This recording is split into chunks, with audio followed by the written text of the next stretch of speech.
Today was huge. As you can see, I am sweating buckets.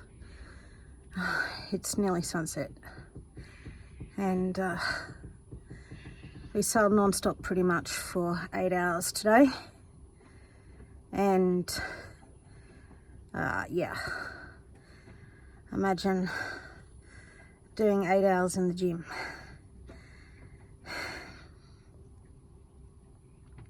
It was heavy work. 18 knots gusting 20 knots, 16 to 18 knots gusting 20 knots, northeasties.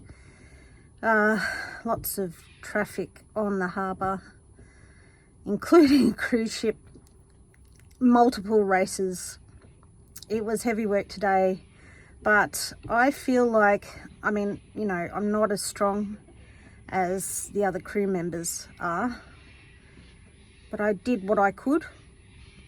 I pitched in, and when I was at the helm, I got everything right and perfect the first time today.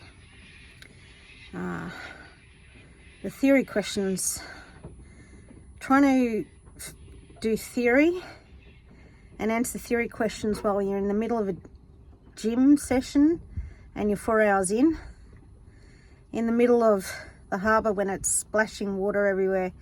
It was so choppy and just like noisy and full on today. So yeah, this is hard work, but I made it through again.